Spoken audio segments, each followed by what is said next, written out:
Anas bin Malik റളിയല്ലാഹു അൻഹു പറയുന്നു, ഇമാം തബറാനി ഉദ്ധരിക്കുന്നു, നബി സല്ലല്ലാഹു അലൈഹി വസല്ലം തങ്ങൾ മദീനയിലെ മാർക്കറ്റിലേക്ക് പ്രവേശിച്ചു. അവിടെ കൂന കൂട്ടി വെച്ചിരിക്കുന്ന കച്ചവട ചരക്കുകളുണ്ട്. നബി സല്ലല്ലാഹു അലൈഹി വസല്ലം തങ്ങൾ ആ കൂനയുടെ ഉള്ളിലേക്ക് കൈ പ്രവേശിപ്പിച്ചു. അപ്പോൾ നനഞ്ഞ ഈത്തപ്പഴവും ഉണങ്ങിയ ഈത്തപ്പഴവും മിക്സാക്കി വെച്ചിട്ടുണ്ട്. മുകളിൽ നല്ല ഈത്തപ്പഴം വെച്ചിരിക്കുന്നു, അകത്ത് അത്ര നല്ലതല്ലാത്തത് വെച്ചിരിക്കുന്നു.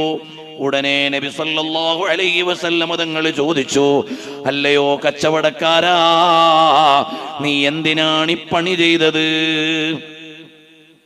ഉടനെ അയാൾ പറഞ്ഞു, നബിയേ സല്ലല്ലാഹു അലൈഹി വസല്ലം, ഇതെല്ലാം ഒന്നു തന്നെയല്ലേ? നബി സല്ലല്ലാഹു അലൈഹി വസല്ലം തങ്ങൾ പറഞ്ഞു, മോനെ, ഇനം തിരിച്ച് വേറെ വേറെ വെച്ചുകൂടായിരുന്നോ? ഇതാളുകൾ വഞ്ചിക്കപ്പെടുകയില്ലേ? മൻ ഖശനാ ഫലൈസ മിന്നാ, ചതി ചെയ്യുന്ന കച്ചവടക്കാരൻ എന്റെ വിഭാഗത്തിൽപ്പെട്ടയാളല്ല, വഞ്ചന നടത്തുന്നവൻ എന്നിൽ പെട്ടവനല്ല. അതുകൊണ്ട് കേടുവരാത്ത മത്സ്യം മേലെ വെച്ചിട്ട് കേടുവരുന്ന മത്സ്യം തൂക്കിക്കൊടുത്താൽ, നല്ല അരി മേലെ കാണിച്ചിട്ട് കേടുവന്ന അരി കസ്റ്റമർക്ക് കൊടുത്താൽ, ഏത് മേഖലയിലാണെങ്കിലും കസ്റ്റമറെ പറ്റിക്കാൻ പാടില്ല.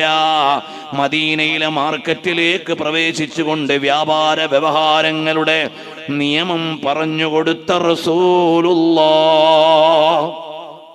സല്ലല്ലാഹു അലൈഹി വസല്ലം.